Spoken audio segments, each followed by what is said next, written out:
This question is in relationship with Chota Haridas, Junior Haridas. Is that correct? Yeah. Yes. Okay, well, the case of Chota Haridas is there's a difference between questions that involve uh, devotees and persons who live in this world, and then there's the questions involving um, what we call Leela, the Lord and his devotees. So we don't, let me just, we don't measure ourselves or other devotees against the Lord's Leela, especially Chota Haridas. Now, Chota Haridas, his situation was to give an example to us of of why the apparent behavior of so many sahajiyas in places like Vrindavan is not accepted by Mahaprabhu, and what the standard for Gaudiya Vaishnavas is. Because sometimes the Sahajiyas, they'll say that Mahaprabhu, he talked about Madhura Ras and conjugal relationship and relationship with Krishna as a lover. So people sometimes they try to bring these very high relations down to earth, which means what is completely spiritual, they make mundane. And they imagine themselves to be on the level of dealing with Mahaprabhu in relationship of love, of lover. When we actually understand that in this world, what is normally taken as love is actually kama, which is actually lust. You can't equate one's activities in this mundane world with activities on the spiritual level. So Chota Haridas, it's very difficult even to understand how how can we how can we understand what is happening with Chota Haridas. Actually, he was with one elder senior devotee named Bhagavanacharya. Bhagavanacharya wanted to invite Mahaprabhu to come and take prasadam.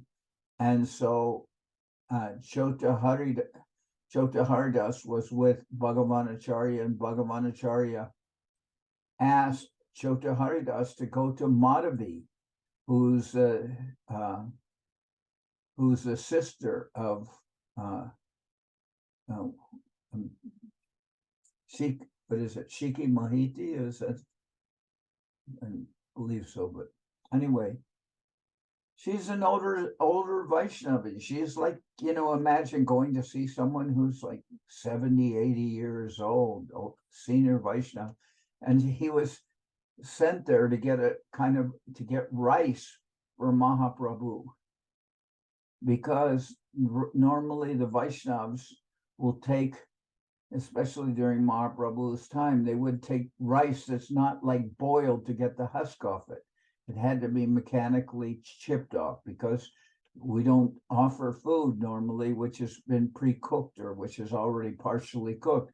But they would partially cook the rice to get the husk off it, to get it husk off the patty. So only some persons would buy special rice to offer to the Vaishnavas that had the husk removed mechanically. So, knowing this, Bhagavanacharya sent uh, Chota Haridas. Chota means he's younger. It's not Haridas. It's not Haridas Thakur. It's a Chota Haridas is actually a kirtaniya. He's like a singer. He's known. He sings very beautifully. So Bhagavanacharya wants to invite Mahaprabhu to his place to eat. So he sends Chota Haridas, please get some rice from Madhavi. And and And Chota Haridas goes to Madhavi and asks the rice from her, and she's an elderly Vaishnavi. She's an elderly woman. And he brings the rice back to Bhagavanacharya. And then Mahaprabhu goes there. Bhagavanacharya is serving Mahaprabhu, and then Mahaprabhu says, "Oh, this rice is very nice. Where did you get it?" And then Bhagavanacharya says, "Oh, we got it from Madhavi." And then Mahaprabhu says, "Oh, did you get it?" And he says, "No, I sent Chota Haridas and he got it." And then Mahaprabhu says, "Oh, yes." And then a few days, then afterwards, Mahaprabhu says to Govinda, if Chota Haridas comes here anymore, he's not welcome. And it's very difficult to understand why Mahaprabhu is being so severe almost with Chota Haridas. Just give me one second. So you cannot understand, almost it's difficult to understand why Mahaprabhu is making such an example of Chota Haridas, who just talked with a senior woman. But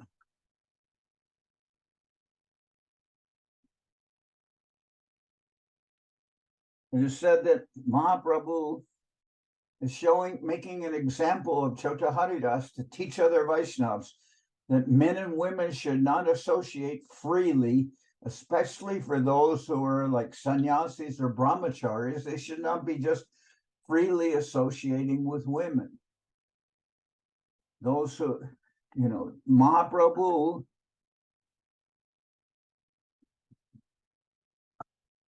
had no problem or showed much Mahaprabhu with Ramananda Roy. Ramananda Roy is a grihastha. He's married, and he's teaching young ladies how to dance for the Jagannath deity and make it and to make one show his Jagannath Vallabha Nataka before the deities, and he's employing young women and touching them and teaching them how to dance, and that was not a problem, because Mahaprabhu said that Ramananda Roy is not affected at all. But when Chota Haridas went to an elderly woman to get rice, then Mahaprabhu didn't want to talk with him and didn't want to see him, because he said, that one should not freely associate with women. And then it showed as an example that the devotees, it says they stopped, casual associations between men and women. Basically, I'm extrapolating or a little bit, but what's the word? Interpolating or extrapolating? I'm not sure. But anyway, this is an example, and some time passed, and then devotees tried to go to Mahaprabhu, is that, "Oh, Chota Haridas did a very little offense, you can forgive him." But Mahaprabhu was so upset, he didn't want to hear them even making those petitions. And then Mahaprabhu said, "Okay, you're of this mind." Then he told Govinda, "Pack my bags, we'll leave here. I can't just be bothered by this anymore." And nobody could understand why Mahaprabhu is being so severe.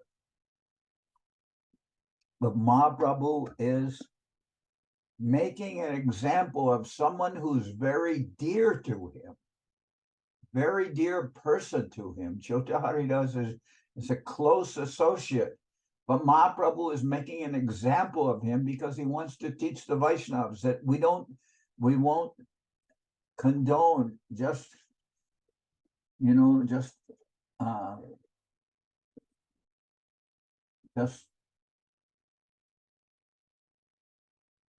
casual associations between men and women, especially unmarried women and men. Anyway, this is a special example.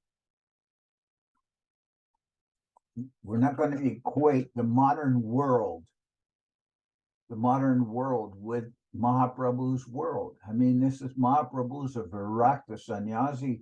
He's very strict, and one devotee during the time of ISKCON, Vishnu Jan, he disappeared, and they said, well, maybe he committed suicide because he had relationships with a woman. And Srila Prabhupada said, we are not to equate ourselves with Chota Haridas. This is a special Leela. This is a special example.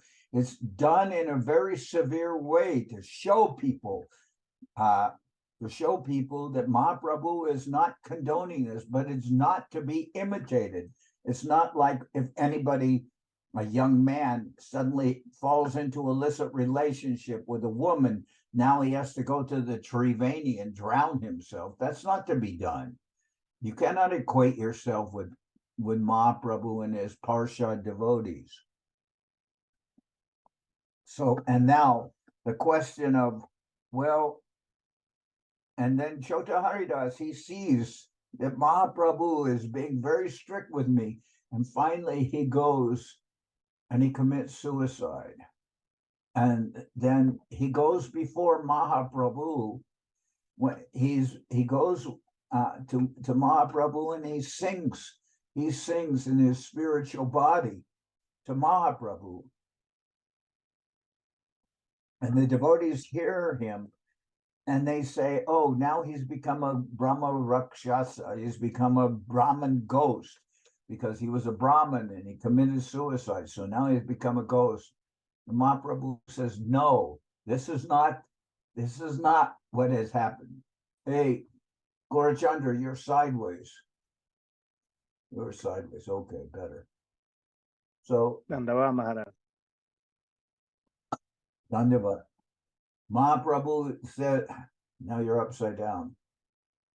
So Mahaprabhu says, no, Chota Haridas hasn't become a ghost.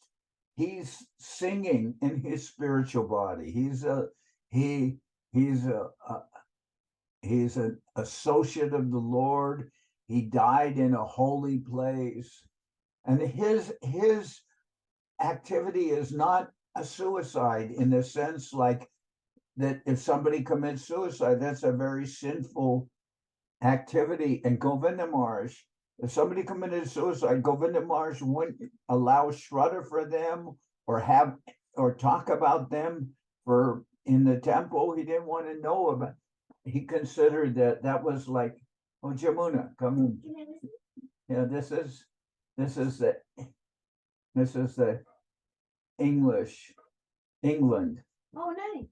Zoom. This is Shamuna. She's visiting for a few days. You want the camera's up here.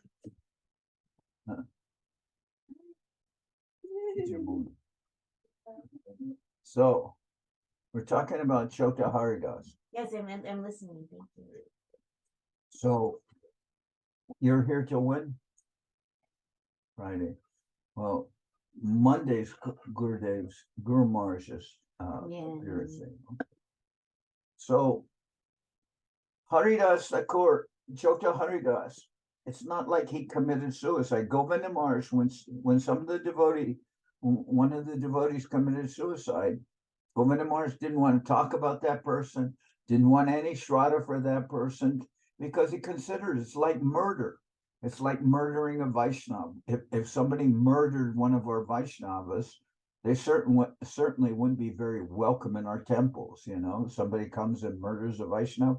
Why would we want to give any honor to that person? We'd ask that person immediately leave. So somebody commits suicide, it's like that.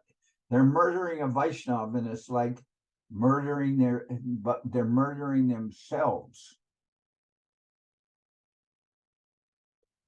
But the case of Haridas Thakur is not like that. It's not a normal suicide. What this is, as I said at the very beginning, this is Leela. This is Mahaprabhu's Leela, because even when the devotee said,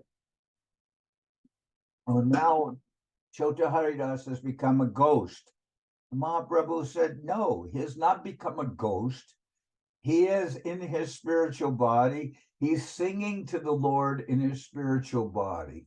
And Mahaprabhu made an example out of him to make the point very strongly to the devotees that we're not going to condone illicit relationships between men and women.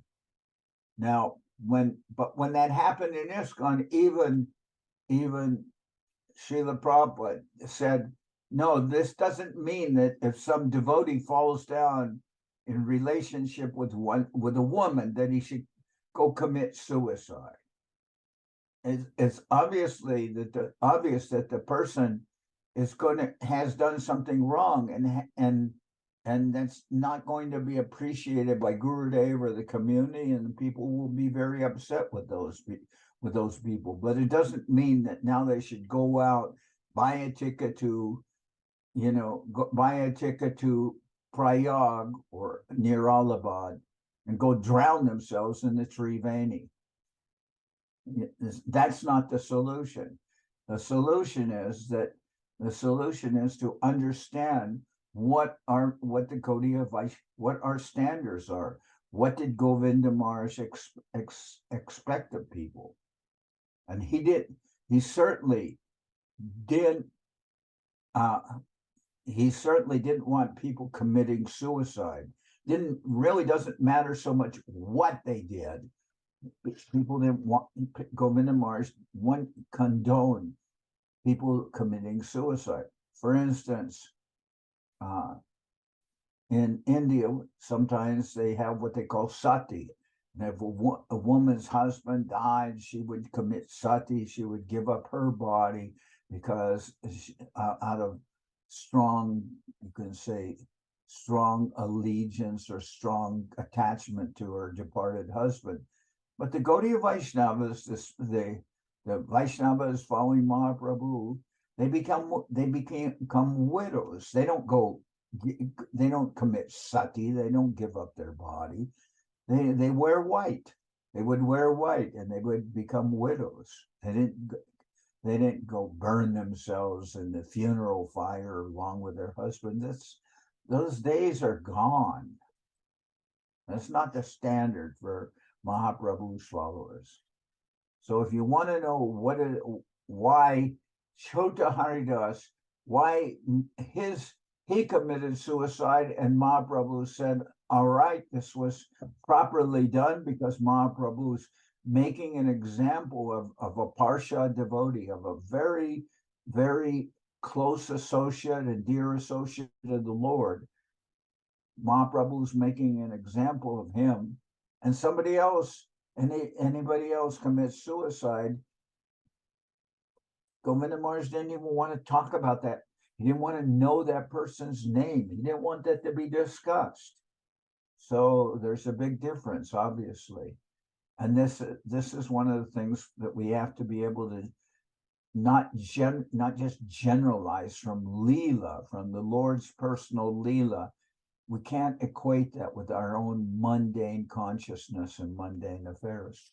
So that's really the comparison of Chota Haridas's suicide and that, for instance, there's a purport in one of Srila Prabhupada's Srimad Bhagavatams regarding Gajendra the elephant. Gajendra the elephant, he's the king, he's a big elephant, leader of the elephants, and he's on land. Nobody can hurt Gajendra. No animal wants to fight with an elephant. I mean, the elephants are they're massive. How's an animal going to fight with an elephant? But when Gajendra the elephant was in the water, a crocodile attacked him, and he couldn't defeat that crocodile because on land you can say the elephant is king, but in the water the elephant is not king. In water the crocodile is the king. There's even a saying. I think a Bengali saying that says, put it in other simple words, it says, don't pick a fight with an alligator when you're in the water.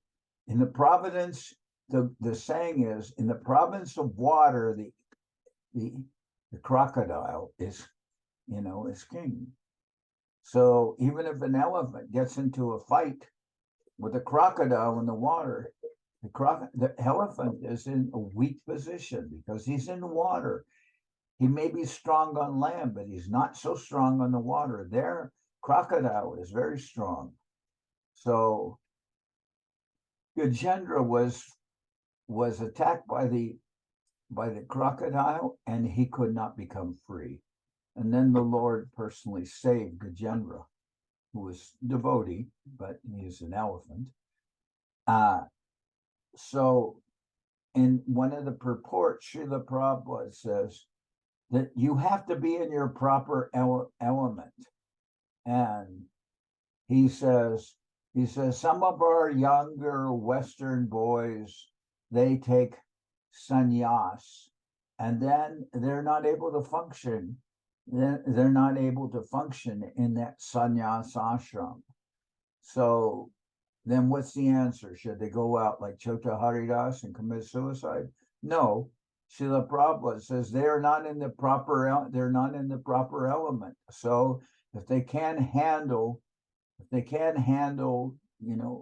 sannyas, then they should become married and live as honest grihastas. Even though they were sannyasis, Prabhupada writes, they can't function in that ashram, in that atmosphere, just like an elephant can function in water properly. So then the solution is, Prabhupada says, and let them get married and live where they're more suited. Because we see that. I mean, for instance, some of the devotees here from Venezuela, and I know that there's like 25, 30 sannyasis in Venezuela over the course of years. They're all married now. They're all grihastha ashram, all of them practically. So, and it's like that in many countries. That's the most extreme case I can think of, but they're like that.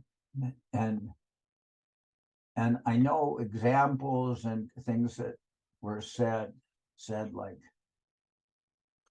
even Guru Maharaj said, like, when somebody takes sannyas, he says it's like jumping, almost you could say like jumping from a moving car, that you may wind up breaking all your bones. You may become, strongly affected by that. You may break your bones. So that's just, it's just one of the things that can happen. But does that mean nobody should take sannyas? No, it doesn't mean that. It just means that there may be casualties. So then Prabhupada says, okay, they can handle that. He doesn't say, so go book a ticket to India, go to the Triveni and drown yourself. He says, just change your ashram. We go to an ashram where you can function. So that's all right. At least that's an honest answer, an honest thing. And I said, the same thing, when women, their husband would leave, they shouldn't just like go commit suicide. They just live as Vaishnavis. They live as in India, they'll dress in white. They'll live as widows. Maybe in the West, if they're really old, they may dress in white and live as widows. Others may just wear regular clothes or regular saris, and they'll just function on that level. Like they say, there are different circumstances for different times and different ages. But we'll say that, that suicide of Chota Haridas is not a normal suicide. It's the Lord's Leela. And people should not say, well, if Govinda Maharaj says suicide is so sinful that we don't even want to talk about it. We don't want to talk about those who commit suicide. We certainly don't want to organize a big shraddha or a big program in their honor. They committed suicide. No, we're not going to make a special program. We're not going to have a program in their honor. Why? Because we don't like it. We don't like what they've done. We consider it's wrong. We're not going to give any honor to them. That's sinful. But then why did Mahaprabhu say that Chota Haridas should have committed suicide, or that his committing suicide was all right? Because that's the example Mahaprabhu made, and the suicide of Chota Haridas is not a normal. It's not a normal suicide. It's the Lord's special leela, his own. You know what is leela, right? You all know what is leela, the Lord's activities, the leela of the Lord, his own internal potency activities and all that. It's not like activities like this world. We have devotees go out and they go begging. We go begging for Gaur Purnima. We bring back food that can be offered as boga to the cooked and offered as boga to the Lord. So that begging is very nice, but it's not the same as the begging of somebody on the corner who's standing at the stoplight with a sign that says veteran, need food, and actually he doesn't need food. He needs, in some cases, maybe just needs to buy some wine or something. So the begging of the devotees for Gaur Purnima is not the same as the begging of the devotees is not the same as the begging of the beggar on the corner. The begging of the devotees is Guru Seva. They're begging on behalf of Gurudev. They're bringing their results back to Gurudev. It's not the same as somebody on the street who's begging so that they can buy wine, or begging so that they, can buy drugs, or there's a difference. Now, I'm not saying this because I don't like beggars and I don't want to help beggars.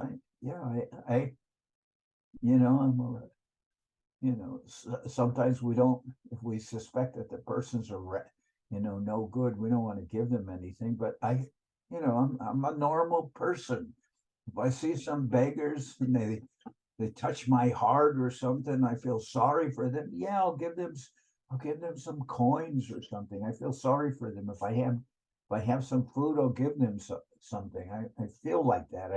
I just don't want to say, oh, they may be a drunkard, they're going to buy wine. Maybe they will, but I don't have time to just investigate everybody who's begging. So maybe I'll give them something, and maybe they'll use it for the wrong purpose, and then maybe I'll get some karma from that. Okay, so I get some karma for that. I'll get some karma from a lot of things that I do, so that's not the biggest worry that I have.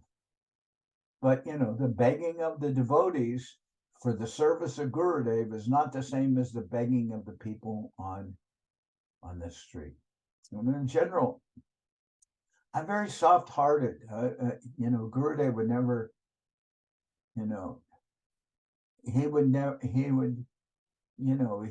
only on a few occasions would we see Gurudev Govinda Maharaj, would we see him shed tears about anything. He is very mature, like sober Vaishnava. He's not overly sentimental. I'm a little sentimental, so I can sometimes shed tears when I'm reading Chaitanya Charitamrita, or even when I'm seeing a sad movie or hearing a sad song. I don't believe that's good. That's just the way I am. So if I see some beggars on the street, I feel sorry for them. Okay, here you go. Take something. Because,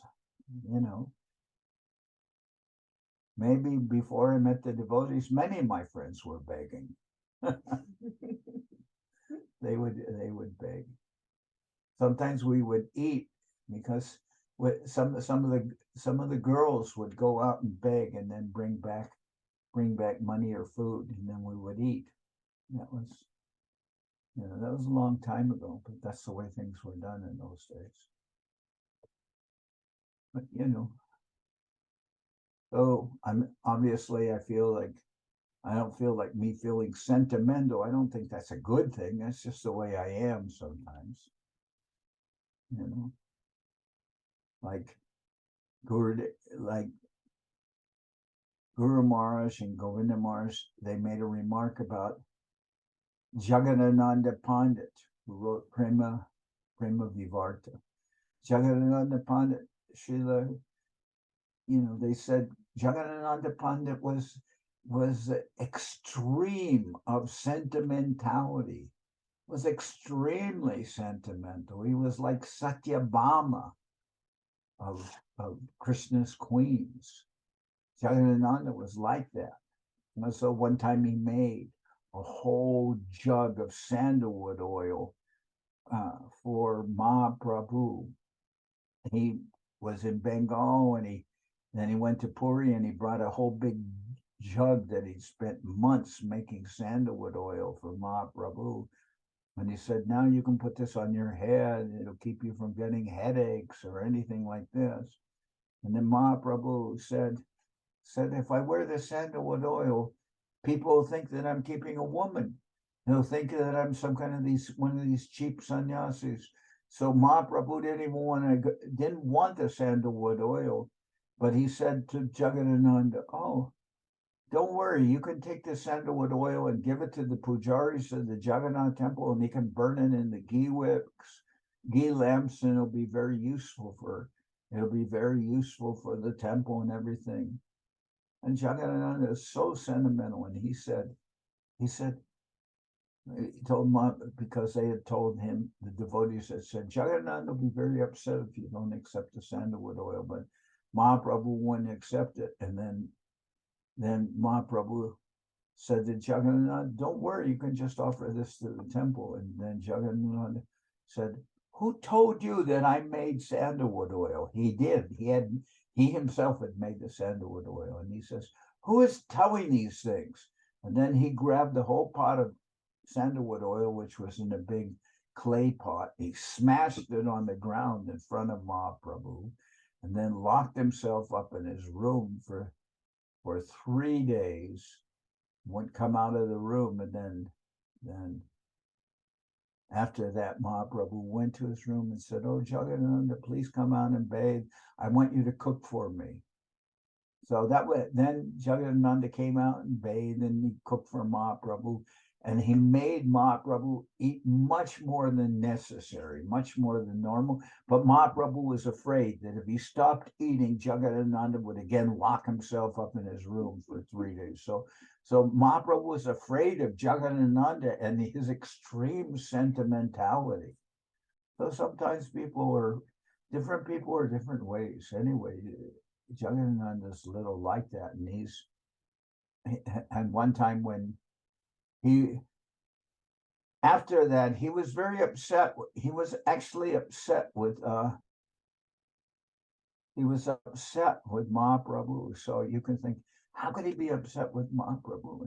And people are like that. So on occasion, I would get upset with Govinda Maharaj, and then, but with Jagannath, then he became upset, and then he asked that go to Vrindavan, because he wanted to get away from it.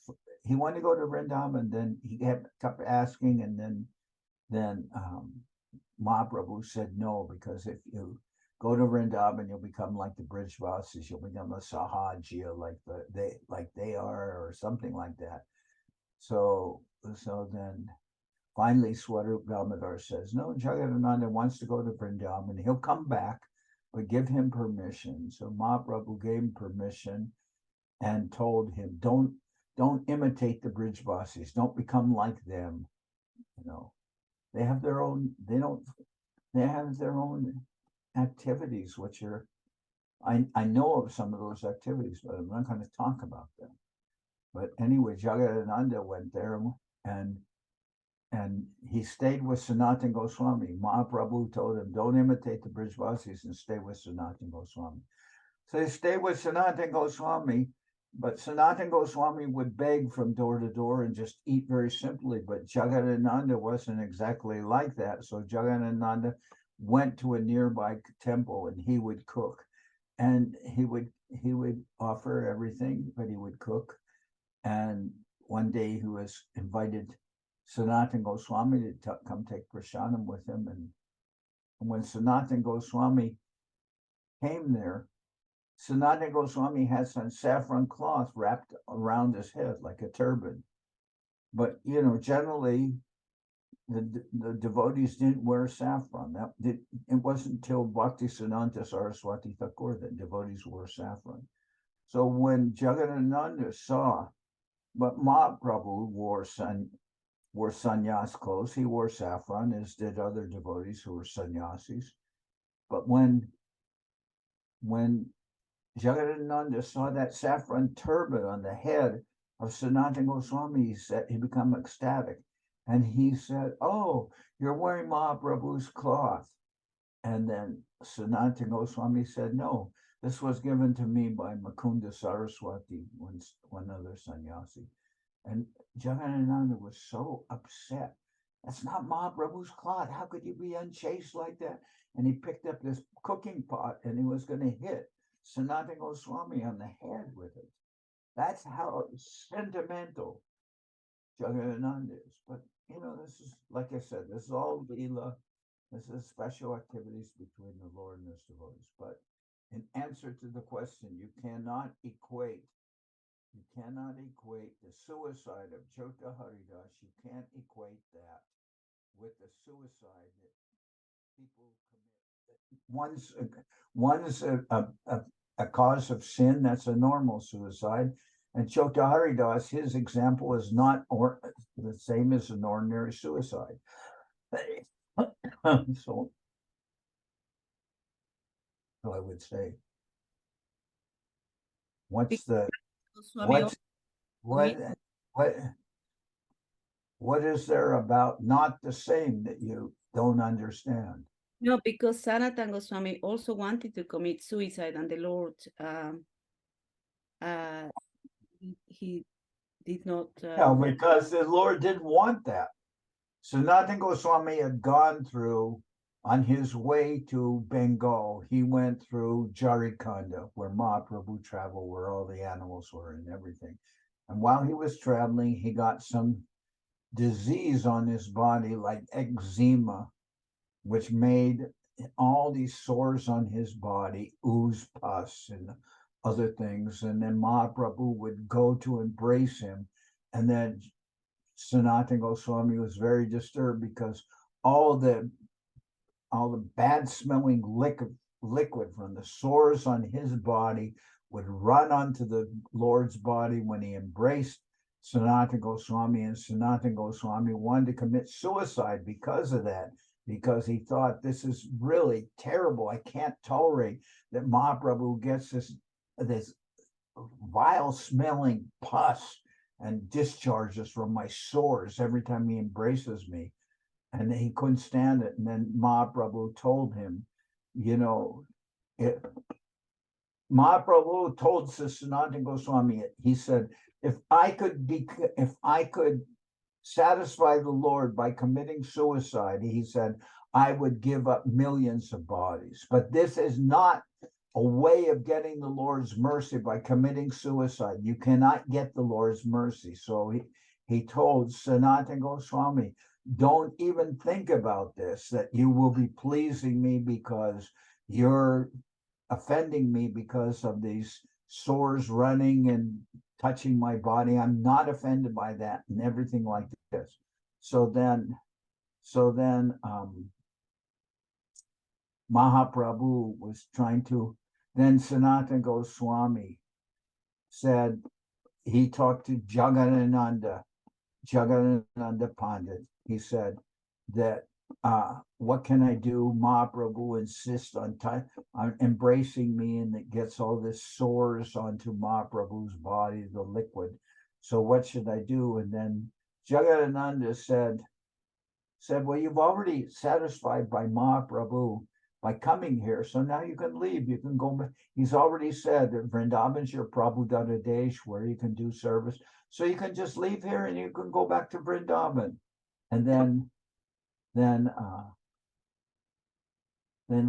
Sanatana Goswami, first Mahaprabhu wouldn't let him commit suicide. Then he told Mahaprabhu, I'm just making all kinds of offenses by you touching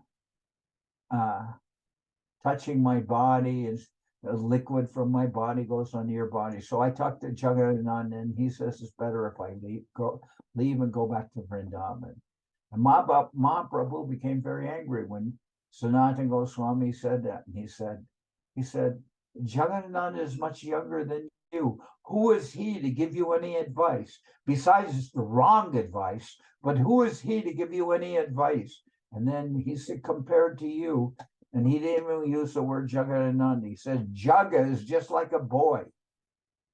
You know, we didn't even call him Jagannath. He said, Jaga is just like a boy. Who is he to tell you this?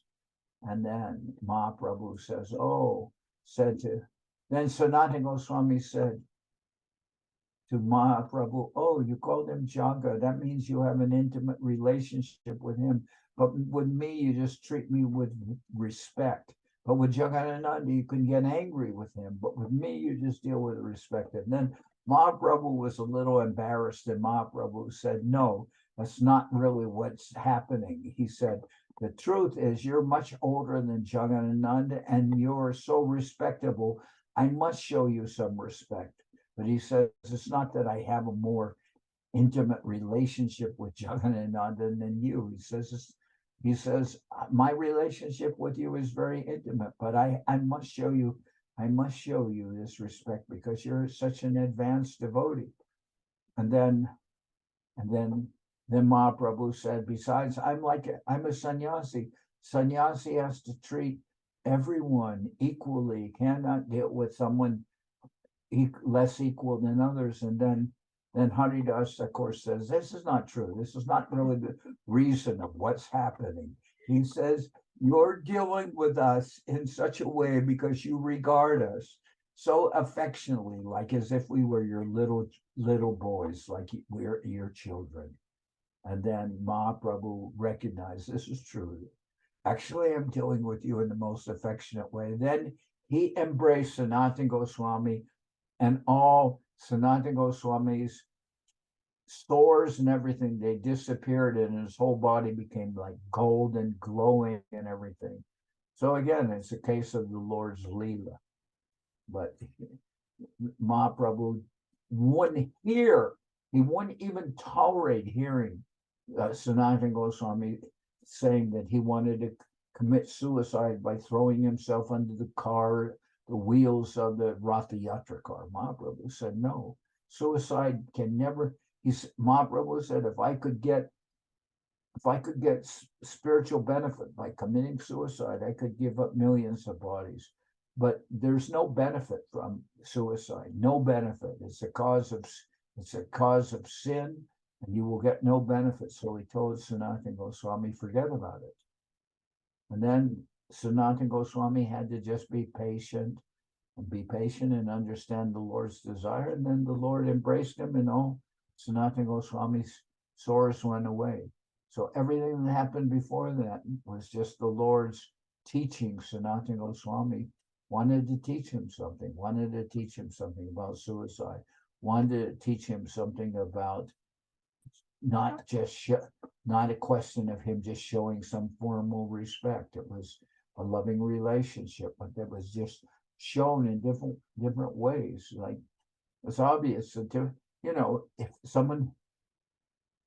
someone brings you a 2-year-old baby, you might hold the baby and kiss the baby's face or head, or put your hand on the baby's head and something like that. You would do that. But if somebody's like a 70-year-old man who comes to see you is very learned, you're not going to kiss that person's head or anything like that. There's different dealings with different persons according to their relationship with you. So Mahaprabhu showed that special mercy to Sanatana Goswami. He said, when Sanatana Goswami said, I'm getting all kinds of sinful reactions by you embracing me and the sores from my body touching you.